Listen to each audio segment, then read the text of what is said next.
The gunshot echoed through the canyon as Abigail Adams sprinted through the sage-dotted wilderness, her lungs burning with each desperate breath. The year was 1876, and she was running for her life across the unforgiving terrain of southeastern Wyoming. The wagon train she'd traveled with for 6 weeks had left her behind 20 miles back, abandoned when outlaws struck, and she couldn't keep pace with their desperate flight. "Keep moving," she gasped to herself.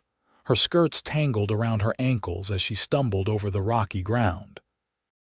Her auburn hair had come loose from its pins, flying wildly around her face as she glanced back over her shoulder.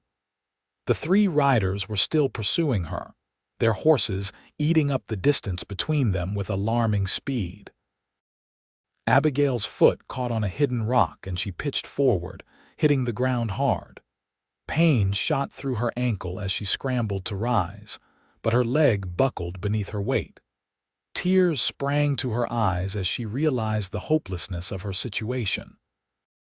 22 years of life, and this was how it would end alone in the wilderness at the hands of ruthless men. The sound of hoofbeats grew louder, but then came another sound, more riders, approaching fast from the west. Abigail pressed herself against a boulder, praying for a miracle as dust clouds rose on the horizon. The outlaws heard it too. They reined in their mounts, cursing as they squinted toward the newcomers. A volley of gunfire erupted, and the outlaws wheeled their horses around, suddenly more concerned with their own survival than capturing one lone woman. Abigail watched through tear-blurred eyes as 5 riders chased the outlaws away. When they disappeared from sight, one rider broke from the group and approached her hiding place at a walk. His horse, a magnificent chestnut stallion, snorted and tossed its head as the man pulled it to a halt several paces away. "Madam," the voice was deep, cautious, "you can come out now. Those men won't be bothering you anymore." Abigail peered around the boulder, taking in the tall figure still mounted on his horse. The sun silhouetted him, highlighting broad shoulders beneath a dusty duster coat and the unmistakable shape of a Stetson hat. I can't walk," she called, her voice breaking. "My ankle." The man dismounted in one fluid motion and approached slowly, hands held where she could see them. As he drew closer, Abigail saw a face weathered by sun and wind, with kind blue eyes beneath the brim of his hat. He wasn't much older than her, perhaps 26 or 27, with a strong jaw shadowed by stubble and light brown hair that curled slightly where it touched his collar. "Name's Kieran Wyatt," he said, crouching down to her level. "Those were some mighty dangerous men you were running from." "Abigail Adams," she replied, wincing as she tried to shift her weight. "They attacked our wagon train, everyone fled, and they left me behind when I couldn't keep up." Something dark flashed across Kieran's face. "They abandoned you, just like that?" Abigail nodded, swallowing the lump in her throat. "I was traveling with them to reach my uncle in Laramie. I don't know them well, they were just willing to let me join their party for protection." She laughed bitterly. "So much for that." Kieran's gaze dropped to her ankle, which was already swelling visibly beneath her torn stocking. "May I?" he asked, gesturing toward her injury.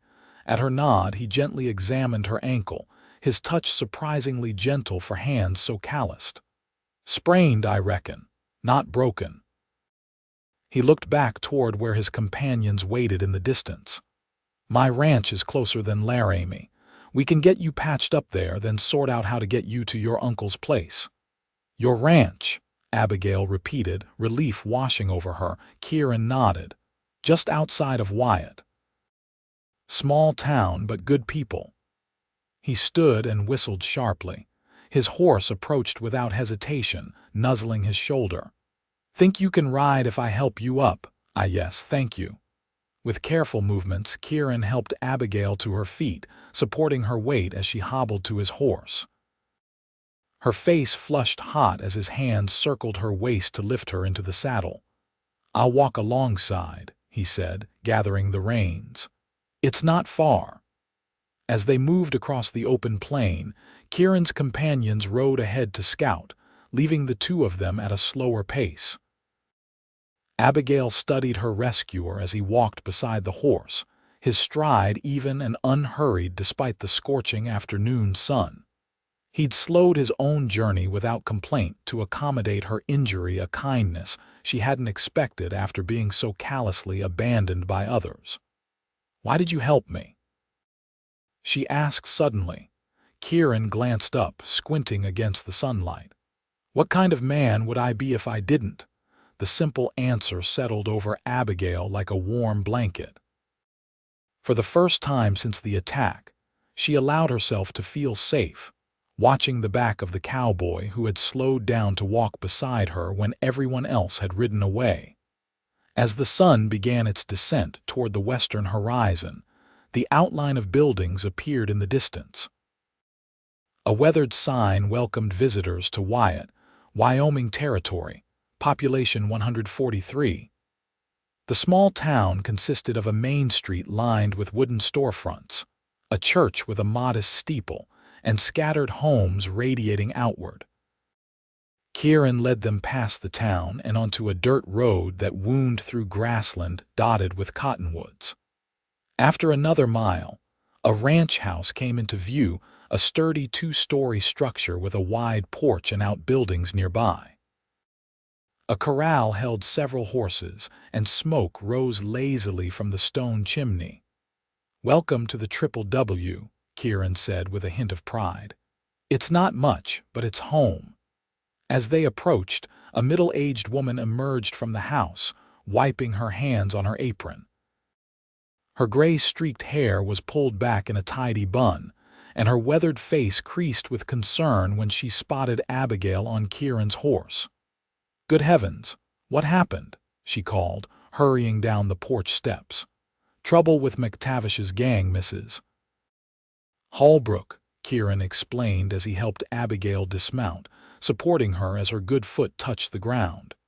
"This is Miss Abigail Adams. Her wagon train abandoned her when the outlaws attacked." Mrs. Holbrook's expression hardened. "Left you behind, did they? Shameful." She moved to Abigail's other side. "Come inside, dear. Let's get you settled." Between the two of them, they helped Abigail into the house and to a comfortable chair in the parlor. The interior was simple but welcoming, with handmade quilts draped over well-worn furniture and curtains that softened the late afternoon light. "I'll fetch some hot water and bandages for that ankle," Mrs. Holbrook said, disappearing down the hallway. "Mrs. Holbrook is our housekeeper," Kieran explained, removing his hat and running a hand through his hair. "Been with us since I was a boy." "Us?" Abigail inquired, carefully arranging her torn skirt to cover her exposed ankle. A shadow passed over Kieran's face. "It was my father's ranch. He passed 3 winters ago. My younger brother helps run it now, but he's in Cheyenne this week selling cattle."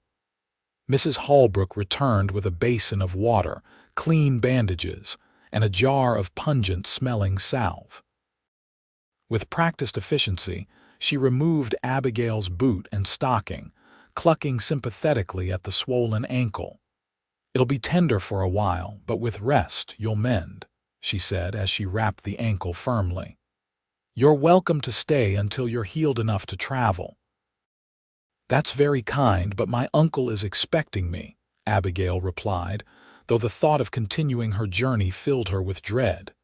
"We can send word to him," Kieran offered, leaning against the doorframe. "One of the hands can ride to Laramie tomorrow." Abigail nodded gratefully. "I don't know how to thank you both." Mrs. Holbrook patted her hand. "No thanks needed. Now you must be hungry. Dinner will be ready shortly. Kieran, show Miss Adams to the guest room so she can freshen up." With Mrs. Holbrook supporting one side and Kieran the other, Abigail hobbled upstairs to a modest but clean bedroom. A wash basin and pitcher waited on a small dresser, and a hand-stitched quilt covered the iron bed. "I'll bring up your things," Mrs. Holbrook said, then frowned. "You do have belongings." Abigail's face fell. "Everything I owned was in that wagon. They left with all of it."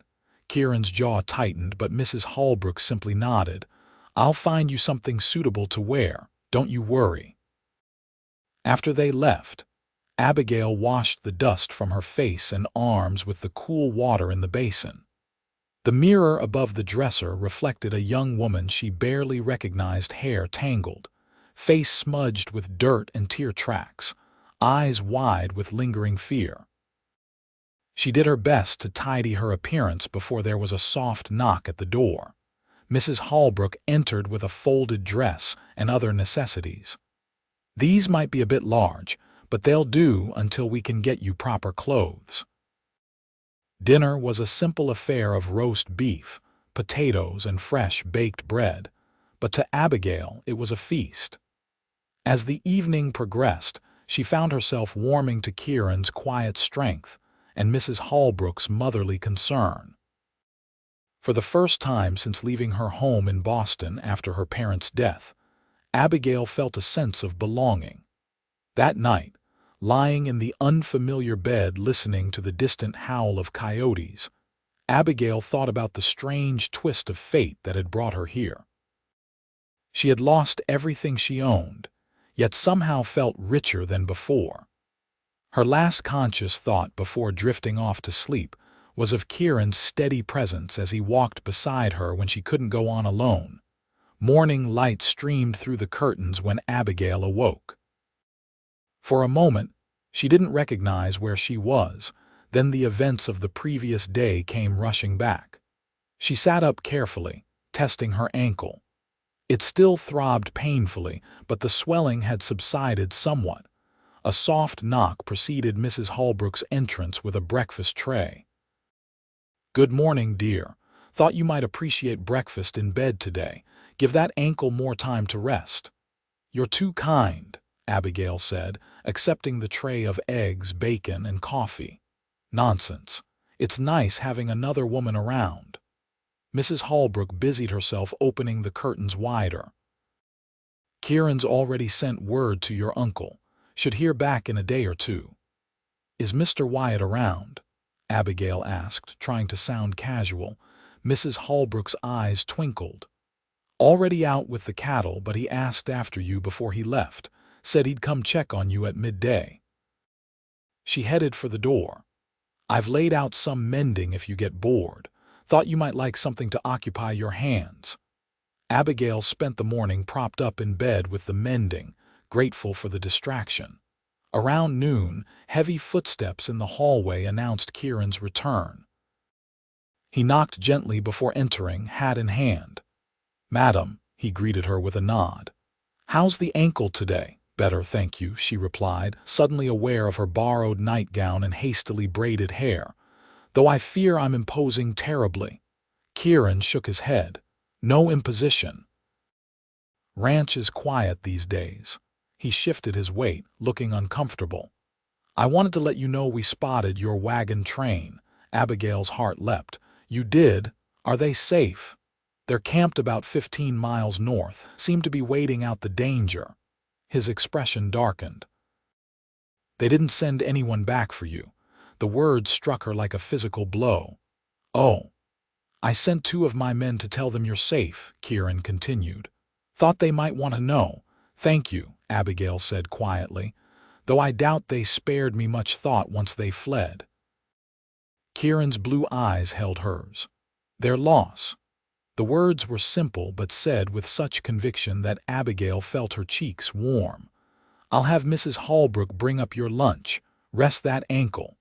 After he left, Abigail stared out the window at the vast Wyoming landscape. The realization that she had been so easily forgotten by people she'd traveled with for weeks should have hurt more. Instead, she felt a curious sense of liberation. Those people had never been her future, they were merely a conveyance to it. By evening, Abigail insisted on joining Kieran and Mrs. Holbrook for dinner downstairs. With the help of a makeshift crutch Kieran had fashioned from a tree branch, she made her way to the dining room. The effort was worth it to see Kieran's smile of approval when she entered. Over the next few days, a routine developed. Mrs. Holbrook taught Abigail to bake the sourdough bread that Kieran loved. Kieran would return from working the ranch to find Abigail on the porch, reading one of the books from the small shelf in the parlor, or simply watching the sunset over the distant mountains. Each evening, they talked a little more freely, sharing pieces of their pasts. Abigail told him about growing up in Boston, the daughter of a professor who'd filled their home with books and ideas. She explained how both her parents had succumbed to influenza the previous winter, leaving her with no choice but to journey west to her only remaining relative. "Uncle Henry is a banker in Laramie," she explained as they sat on the porch one evening, the air cooling after a hot day. "I barely know him. He and my father had a falling out years ago, but he wrote after my parents died, offering me a home." Kieran nodded thoughtfully. "Family's important out here, even the ones you don't always get along with." "What about your family?" Abigail asked. "You mentioned your father and brother, but not your mother." Kieran's gaze drifted to the darkening horizon. "She died bringing my brother into the world. I was 4. Don't remember much about her, just that she smelled like lavender and used to sing me to sleep." He smiled sadly. "Pa never remarried, said no one could replace her." "I'm sorry," Abigail said softly. "That must have been difficult. Pa did his best, built this ranch from nothing, taught us everything we know." Kieran's voice held quiet pride. "When he died, everyone expected me to sell up and move to town. Ranching's hard work, especially these days with the big cattle operations moving in. But you stayed. This land gets in your blood," he said simply. "Couldn't imagine being anywhere else." As the days passed, Abigail's ankle improved enough for her to move around more freely. She began helping Mrs. Holbrook with household tasks, learning the rhythms of ranch life. She found herself watching for Kieran's return each day, her heart quickening at the sight of him riding across the grassland. A week after her arrival, a rider from Laramie delivered a letter from her uncle. Abigail's hands trembled as she broke the seal. "What does he say?" Mrs. Holbrook asked as Abigail's face grew pale. He's been called to Chicago on urgent business. Won't return for 2 months." Abigail lowered the letter. "He suggests I remain where I am until he returns, if my hosts are amenable." Kieran, who had been standing silently by the door, stepped forward. "You're welcome to stay as long as you need." Relief flooded through Abigail, followed quickly by confusion at her own reaction. Shouldn't she be disappointed about the delay? Instead, she felt only gladness at the prospect of more time at W.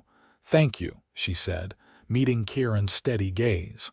"I promise I'll earn my keep." That evening, for the first time, Kieran invited her to accompany him on his rounds the next day. "Nothing strenuous," he promised when she looked uncertain. "Just thought you might like to see more of the ranch than the view from the porch." The following morning, Kieran helped Abigail mount a gentle mare named Daisy. Her ankle was nearly healed, but mounting required Kieran's assistance, his hands firm around her waist as he lifted her into the saddle. The brief contact left her breathless in a way that had nothing to do with exertion. They rode at a leisurely pace, Kieran pointing out landmarks and explaining the operation of the ranch. Abigail was struck by his knowledge and passion as he spoke about cattle breeding, grass management, and water conservation. "You know so much," she commented as they paused atop a rise overlooking a creek where cattle grazed. "You must have studied extensively." Kieran laughed, the sound warm in the clear air. "Not from books, just from living it. Pa believed in learning by doing." He glanced at her sideways. "Though I wouldn't mind knowing more about those books you're always reading." "They're novels mostly," Abigail admitted. Stories about places I'll never see and people I'll never meet. Is that why you came west? To see new places, meet new people? Abigail considered the question. Partly. But mostly because I had nowhere else to go. She stroked Daisy's mane. I never imagined I'd end up here, though. Regret it? Kieran asked, his voice carefully neutral. She looked at him, then really looked at him. The sun highlighted the angles of his face, the genuine concern in his eyes. In that moment, Abigail realized something had shifted inside her. This man, this place, had begun to matter to her in ways she hadn't anticipated. No, she said softly. I don't regret it at all. The ride back to the ranch was filled with comfortable silence, broken occasionally by the call of a hawk or the lowing of distant cattle. That night, Abigail dreamed not of Boston or Laramie, but of wide open spaces and a cowboy who had slowed his pace to walk beside her. As May turned to June, Abigail's presence at Triple W became less that of a guest and more that of a member of the household. Her ankle healed completely, allowing her to take on more responsibilities. She learned to gather eggs without getting pecked, to churn butter until her arms ached, and to identify the different wildflowers that bloomed across the prairie. Most evenings found her and Kieran on the porch after dinner, watching the stars emerge. Sometimes they talked for hours. Other times they sat in comfortable silence. Abigail began to recognize the subtle changes in his expression, the way his eyes crinkled when he was truly amused, the slight furrow between his brows when he was concerned. One afternoon, as Abigail hung laundry on the line behind the house, Mrs. Holbrook joined her, taking pins from the basket. "You're good for him, you know," the older woman said matter-of-factly. Abigail nearly dropped the sheet she was hanging. "I beg your pardon, Kieran. He smiles more since you arrived." Mrs. Holbrook secured a pillowcase to the line. "This ranch has been too quiet since his father passed. Too much work and not enough living." "I'm sure I don't know what you mean," Abigail protested, though her heart raced at the implication. Mrs. Holbrook gave her a knowing look. "Don't you? I've seen the way you watch for him to return each day, and I've seen how his eyes follow you when you're not looking." Abigail's cheeks burned. "I'm only temporary here. My uncle will return eventually. Perhaps." Mrs. Holbrook picked up the empty basket. "But in my experience, the heart knows its home when it finds it." That evening, Kieran returned later than usual, his expression troubled. When Abigail asked what was wrong, he sighed heavily. "Cattle rustlers hit the Johnsons' place last night. Second ranch this month." "That's terrible," Abigail said, setting aside her mending. "Were they hurt?" "No, but they lost 20 head. Kieran removed his hat, running a hand through his hair. "Times are changing out here, Abigail, getting harder for small ranchers like us to survive." The use of her first name didn't escape her notice. It was the first time he'd addressed her so informally, and the sound of it on his lips sent a pleasant shiver through her. "What will you do?" she asked. "Increase the night patrols, maybe hire another hand." He looked weary. "Johnson thinks it's McTavish's gang, same ones who attacked your wagon train." Abigail's blood ran cold at the name. "The outlaws who chased me," Kieran nodded grimly. "They've been terrorizing this area for months. Sheriff can't catch them, not enough men. Could you sell the cattle? Move somewhere safer? And go where?" He shook his head. "This land is all I have, all my brother has. I won't be run off it by thieves and murderers." The determination in his voice was matched by the steel in his eyes. Abigail realized that for Kieran, the ranch wasn't just property, it was his heritage, his future, his very identity. "Then you'll protect it," she said firmly, "and you won't do it alone." Kieran looked at her with surprise, then something warmer. "No," he agreed softly, "not alone." The following week brought Kieran's brother, Kyle, home from Cheyenne. 2 years younger than Kieran, Kyle shared his brother's height and coloring, but where Kieran was reserved, Kyle was outgoing and quick to laugh. He welcomed Abigail with immediate friendliness. "So you're the Boston lady who's got my brother so distracted," he teased at dinner their first evening together. "He mentioned you in his letter but failed to note how pretty you are, Kyle," Kieran warned, but Abigail just laughed. "Your brother has been a perfect gentleman," she assured Kyle. "And Mrs. Holbrook an exemplary chaperone." "More's the pity," Kyle muttered with a wink, earning himself a swat from Mrs. Holbrook and another warning glare from Kieran. Despite his teasing, Kyle's arrival was a welcome addition to the household. He brought news from town and a contagious energy that lightened everyone's spirits. He also brought confirmation of the cattle sales, enough money to see them through until fall roundup, though not with much to spare. "What about the rustlers?" Kieran asked as the brothers reviewed the ranch accounts in the study. Abigail, passing by with a basket of mending, paused at the open door. "Sheriff's forming a posse," Kyle replied. "Asking for volunteers. I told him we'd help." "When?" "2 days' time. Meeting at Johnson's place at dawn." Abigail's breath caught. The thought of Kieran riding out to confront dangerous outlaws filled her with dread. She must have made some sound, for both men looked up and saw her standing in the doorway. "Abigail," Kieran said, rising from his chair. "I didn't realize you were there." "I'm sorry for eavesdropping," she said quickly. "I was just passing by." Kyle smiled easily. "No secrets here, Miss Adams, just ranch business." "You're joining a posse?" she asked, unable to keep the worry from her voice. Kieran crossed to her, his expression gentle. "Someone has to stop these men before they hurt more people." "But it's dangerous," she protested. "You could be killed." "I know these hills better than they do," he assured her, "and I won't be alone. That doesn't make it less dangerous." Abigail clutched her basket tighter. I couldn't bear it if," she broke off, suddenly aware of what she was revealing. Kieran's eyes softened. "I'll be careful, I promise." Kyle cleared his throat loudly. "Think I'll go check on that new colt," he announced, edging past them with a knowing grin. When they were alone, Kieran took the basket from Abigail's hands and set it aside. "Your concern means a great deal to me," he said quietly. "Does it?" she whispered. "More than you know." His hand rose as if to touch her face, then fell back to his side. "I've been trying to find the right words, the right moment, but I'm not good with words the way you are." Abigail's heart thundered in her chest. "What words, Kieran?" He took a deep breath.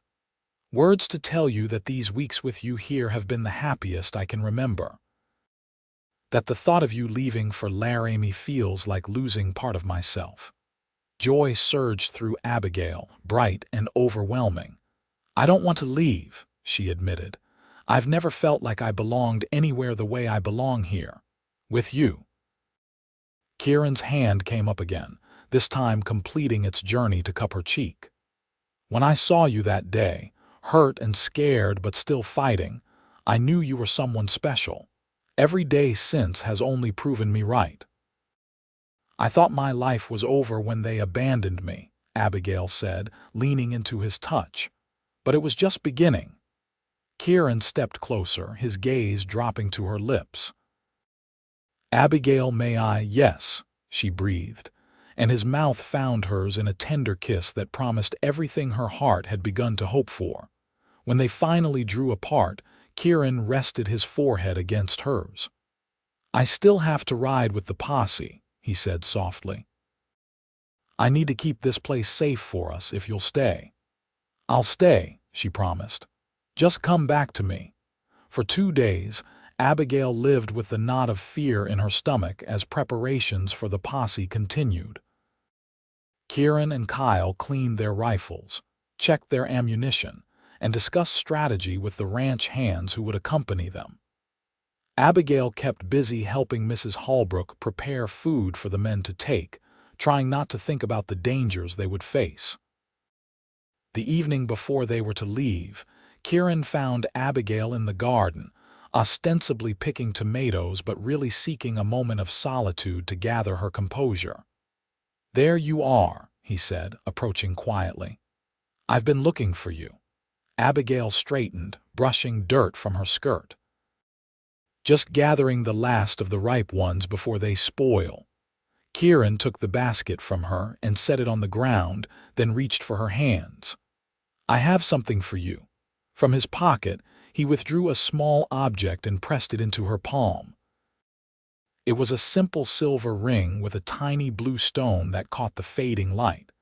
"It was my mother's," he explained as Abigail stared at it in wonder. "Pa gave it to her when they decided to build this place together. Said it reminded him of the Wyoming sky, endless possibilities." "Kieran," Abigail whispered, tears filling her eyes. I know it's fast," he rushed on. "Too fast, maybe, and I don't expect an answer now, but I wanted you to have this to know my intentions. When I come back, if you're wearing it." He trailed off, suddenly looking younger and more vulnerable than she'd ever seen him. Abigail closed her fingers around the ring, then threw her arms around his neck. "I don't need to wait," she said fiercely. "My answer is yes. Yes, I'll marry you." Kieran's arms tightened around her as he lifted her off her feet, spinning her in a circle that sent the tomato plants trembling. When he set her down, his smile was brighter than she'd ever seen it. "I love you, Abigail Adams," he said, the words ringing with truth. "And I love you, Kieran Wyatt," she replied, rising on tiptoe to seal the promise with a kiss. That night, after showing the ring to an ecstatic Mrs. Holbrook and receiving congratulatory claps on the back from Kyle and the ranch hands, Abigail lay awake listening to the sounds of the house settling. Tomorrow, Kieran would ride out to face danger, but he would do so as her promised husband, with a reason beyond the ranch to return safely. Dawn came too quickly. Abigail joined Mrs. Holbrook in the kitchen before sunrise, helping prepare a hearty breakfast for the men. The mood was subdued but determined as they ate, checking weapons and discussing final plans. When it was time to leave, Kieran pulled Abigail aside for a private goodbye on the porch. 2 days, he promised, pressing a kiss to her forehead. 3 at most, then I'll be home.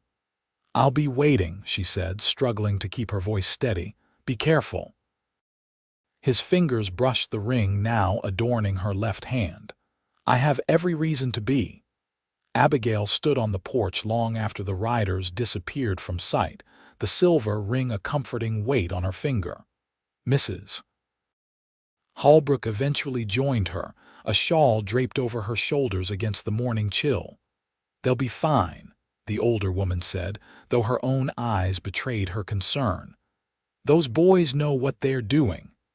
"I know," Abigail replied, trying to sound confident. "But knowing doesn't make the waiting any easier." Mrs. Holbrook squeezed her hand. "No, it surely doesn't. But we women of the Triple W are made of strong stuff. Come help me with the preserving keeps the hands busy and the mind from wandering to dark places." The first day passed in a flurry of activity. Abigail threw herself into household tasks with almost frantic energy, preserving vegetables, mending clothes, even helping the remaining ranch hand repair a broken fence. By nightfall, she was exhausted enough to sleep despite her worries. The second day dawned clear and hot. Abigail had just finished gathering eggs from the henhouse when the sound of approaching horses made her heart leap. She rushed to the front of the house, hoping to see Kieran returning early. Instead, 3 unfamiliar riders approached, their manner setting off immediate alarm bells in Abigail's mind. She backed toward the house, calling for Mrs. Holbrook. "Can I help you, gentlemen?" she asked as the riders halted in the yard. The lead rider, a man with a pockmarked face and cold eyes, smiled unpleasantly. "Madam, we're looking for Kieran Wyatt." "He's not here," Abigail said, grateful that her voice remained steady. "Can I take a message?" The men exchanged glances. "When do you expect him back?" "Hard to say. He had business in Cheyenne." The lie came easily, fueled by the growing certainty that these men meant harm. Mrs. Holbrook appeared in the doorway behind her, a shotgun held casually in her arms. "Something I can help you boys with." The leader's eyes narrowed at the sight of the weapon. "Just passing through, looking for work. Heard Wyatt might be hiring." "Not at present," Mrs. Holbrook replied coldly. "Now, if you'll excuse us, we have chores to attend to." For a tense moment, Abigail feared the men would refuse to leave. Then the leader touched the brim of his hat in a mocking salute. "Much obliged, ladies. We'll be on our way." As they rode off, Abigail released the breath she'd been holding. "Do you think they were McTavish's men?" Mrs. Holbrook finished grimly. "I'd bet my last dollar on it." Coming to check if the ranch was undefended. She pumped the shotgun decisively. "Let's hope they think better of returning, but we'd best be prepared if they don't." They spent the remainder of the day in anxious vigilance, jumping at every sound. The ranch hand, an older man named Jennings, kept watch from the barn with his rifle, but as darkness fell with no sign of trouble, they began to relax slightly. "Maybe they really were just looking for work," Abigail suggested as she and Mrs. Holbrook washed the dinner dishes. The older woman shook her head. "Don't fool yourself, girl. Those were McTavish's men, sure as I'm standing here, but they won't try anything tonight. They'll wait until they think we've let our guard down." That night, Abigail slept fitfully, waking at every creak and rustle. When dawn finally broke with no disturbance, she felt almost disappointed. The tension of waiting was its own kind of torment. By mid-morning of the third day, Abigail couldn't bear being cooped up in the house any longer. Against Mrs. Holbrook's advice, she took a basket and headed to the Vegetative garden, determined to at least accomplish something useful while she waited. She was kneeling among the bean plants when the sound of gunfire in the distance made her freeze. It was followed by more shots, then silence. Heart pounding, Abigail ran back toward the house. Mrs. Holbrook met her on the porch, face pale. "Get inside," she ordered. "Jennings is saddling a horse to go investigate." "I'm coming with him," Abigail said, surprising herself with her own determination. "You most certainly are not, Mrs. Holbrook grabbed her arm.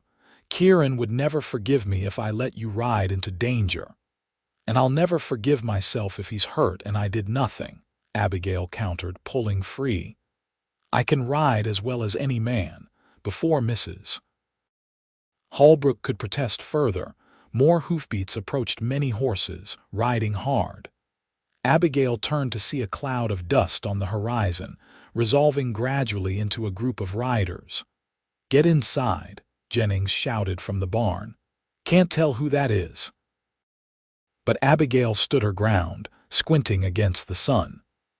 As the riders drew closer, she recognized the lead horse, Kieran's chestnut stallion. But the rider slumped in the saddle was being supported by Kyle, who rode alongside.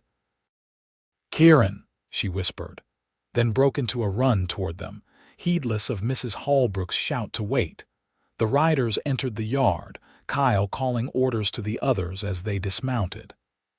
Abigail reached Kieran's horse just as Kyle was easing his brother down from the saddle.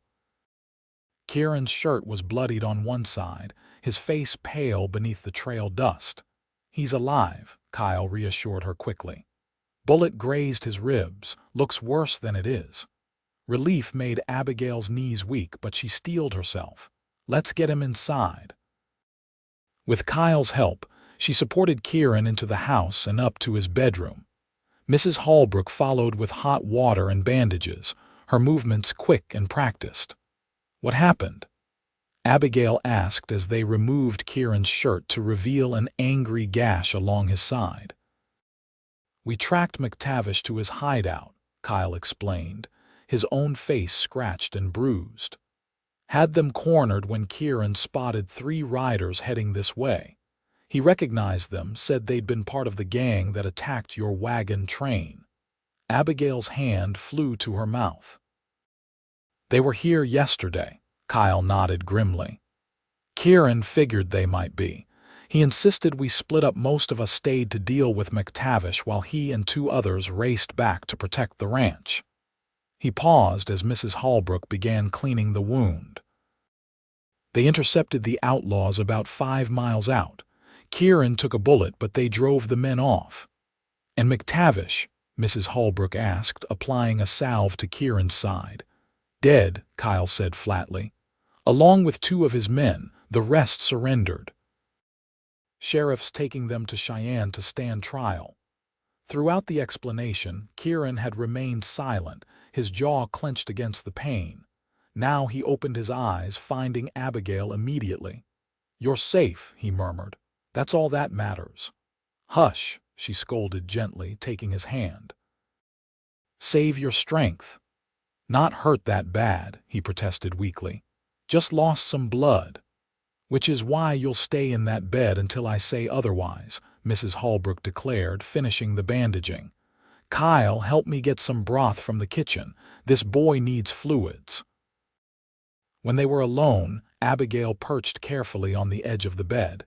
You promised to be careful, she admonished, tears finally spilling over. Kieran squeezed her hand. I was, but I couldn't let them reach you. His free hand touched the ring on her finger. Not when we have so much to look forward to. Abigail leaned down to press a gentle kiss to his forehead. Rest now.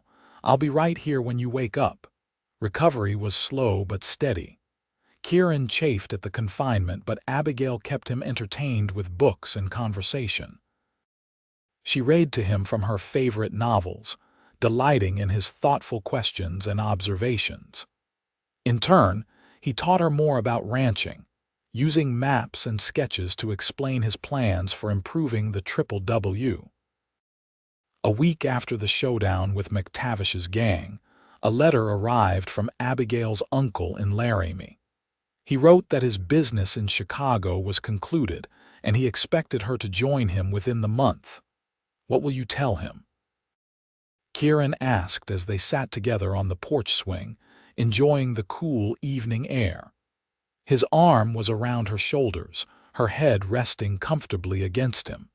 Abigail smiled, running her finger over the silver ring.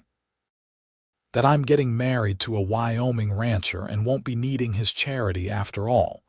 Kieran laughed, the sound vibrating pleasantly against her cheek. Think he'll approve? I don't particularly care, she admitted, though I would like him to come to the wedding. He is my only family after all. Not anymore, Kieran reminded her, pressing a kiss to the top of her head. You're a Wyatt now, or will be come fall. They had decided on a September wedding after the summer work was completed but before the harsh Wyoming winter set in. Mrs.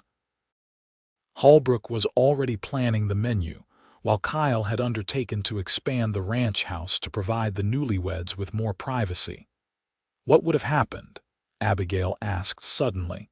If you hadn't found me that day, if you hadn't slowed down to walk beside me when everyone else abandoned me. Kieran was quiet for a moment, considering. I like to think we would have found each other anyway, he said finally. Some things are just meant to be, like us, exactly like us. He tilted her face up to his, but I'm mighty glad I didn't have to wait any longer to find you. As his lips met hers in a tender kiss, Abigail silently thanked whatever twist of fate had brought her to this place, this man, this future spreading before them as vast and promising as the Wyoming sky. The wedding day dawned clear and bright, with just a hint of autumn crispness in the air. Abigail stood before the small mirror in her bedroom, soon to be their bedroom, as Mrs. Holbrook fastened tiny wildflowers in her hair. You look beautiful, dear, the older woman said, eyes suspiciously bright. Like you belong right here. I do belong here, Abigail replied, smoothing the skirt of her new dress, a creation of cream-colored silk that had arrived from Laramie just days before. A peace offering from her uncle, who had surprised everyone by not only giving his blessing but also sending this extravagant gift. A knock at the door revealed Kyle, looking uncharacteristically solemn in a new suit. "Ready?" he asked. "Everyone's waiting, and my brother looks like he might expire from nerves if you don't appear soon." Abigail laughed, gathering her small bouquet of late summer flowers. "We can't have that, can we?" The ceremony took place in the ranch yard, transformed by garlands of evergreens and wildflowers. Nearly everyone from Wyatt had turned out, along with ranchers from neighboring properties and even Abigail's uncle, who stood awkwardly in his city clothes, but managed a genuine smile when he caught her eye. But Abigail saw only Kieran, waiting for her beneath an arch of twisted willow branches, his expression transforming from anxiety to wonder as she walked toward him on Kyle's arm. He had never looked more handsome, his usually unruly hair tamed, his best shirt and vest a stark contrast to his everyday working clothes. The local minister kept the ceremony brief, recognizing that these were people of actions rather than words. When Kieran placed a gold band beside his mother's ring on Abigail's finger and promised to love, honor, and cherish her all the days of their lives, his voice rang with absolute certainty. "I now pronounce you husband and wife," the minister declared, beaming at them. "You may kiss your bride, Mr. Wyatt." Kieran didn't hesitate, drawing Abigail into his arms for a kiss that managed to be both gentle and passionately promising at once. The gathered crowd erupted in cheers and applause, led enthusiastically by Kyle. The celebration lasted well into the evening, with plenty of food, music from local musicians, and dancing under lantern light. As dusk fell, Abigail found herself momentarily alone, watching her new husband laughing with his ranch hands across the yard. "He's a good man," her uncle said, appearing at her elbow. "I can see why you chose to stay." Abigail smiled. "Thank you for understanding and for coming all this way." "You're the only family I have left," he replied, patting her hand awkwardly. "I just want to know you're happy." "I've never been happier," she assured him, her gaze finding Kieran again. As if sensing her attention, he looked up, their eyes meeting across the crowd. The love she saw there made her heart swell. Later, after the guests had departed and the newlyweds had retreated to their room, Kieran drew Abigail to the window. The moon illuminated the land stretching away from the ranch house, their land now, their future. "What are you thinking?" she asked, leaning back against his chest. "That I'm the luckiest man in Wyoming," he murmured against her hair. "That day when I found you, I was just doing what seemed right. Never imagined I was finding my heart too." Abigail turned in his arms, rising on tiptoe to kiss him. "When they abandoned me, I thought my life was over," she whispered against his lips. "But you slowed down when everyone else rushed ahead. You walked beside me when I couldn't keep going alone." "And I always will," Kieran promised, gathering her closer. "Every step, every day, for the rest of our lives." As winter settled over the Triple W, Abigail and Kieran fell into the rhythm of married life with surprising ease. The ranch house, expanded and improved with Kyle's help, became a true home filled with laughter and love. Abigail started a small school for the children of the ranch hands, using her education to bring learning to those who had few opportunities for formal schooling. Spring brought new calves, fresh growth, and another kind of news. When Abigail realized she was expecting their first child, Kieran's joy knew no bounds. He lifted her off her feet, spinning her in circles until she begged him to stop, laughing breathlessly. "A baby," he kept saying, as if testing the word. "Our baby." Their son was born on a brilliant October day, with Mrs. Holbrook serving as midwife and Kyle pacing nervously outside. They named him William, after Kieran's father, and from the moment he drew his first breath, he was the center of their world. As the years passed, the Triple W prospered under the combined efforts of the Wyatt brothers. Kyle eventually married a spirited young woman from Laramie who had come west to teach and found love instead. They built their own house a short ride away, expanding the family's holdings. Abigail's uncle visited regularly, becoming a doting great-uncle to William, and the daughter who joined the family 3 years later. Each visit, he marveled at the change in his once sheltered niece, now a capable ranch wife who could ride as well as any man and manage the household accounts with shrewd efficiency. Life on the frontier was never easy. There were harsh winters, dry summers, illness, and hardship. But through it all, Kieran and Abigail faced each challenge together, their love only deepening with each passing season. On their 10th anniversary, Kieran surprised Abigail with a gift, a small silver locket containing miniature portraits of their children. As he fastened it around her neck, his fingers brushed the delicate skin at her nape, still sending shivers down her spine after all these years. "Happy?" he asked, a question he still posed occasionally, as if making sure their happiness wasn't just a dream that might dissolve. Abigail turned to face him, seeing the same handsome features she'd fallen in love with, now with a few more lines at the corners of his eyes and strands of silver in his hair. "More than I ever thought possible," she answered honestly. Later that evening they stood together on the porch, watching their children chase fireflies in the gathering dusk. William, tall for 9, had his father's determined stride. 7-year-old Emma had Abigail's auburn hair and love of books, but Kieran's adventurous spirit.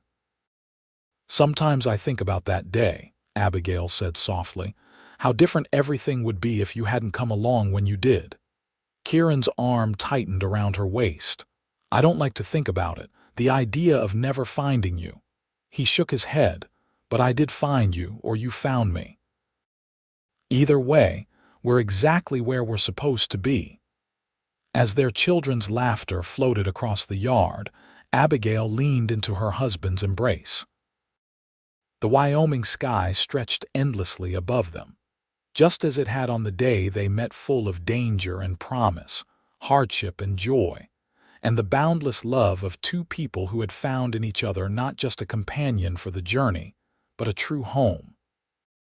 They had started with a chance encounter in the wilderness a woman abandoned, a cowboy who slowed his pace and built from that moment a life richer and more fulfilling than either could have imagined. Whatever challenges tomorrow might bring, they would face them as they had faced everything else, side by side, hand in hand, walking together through all the days of their lives.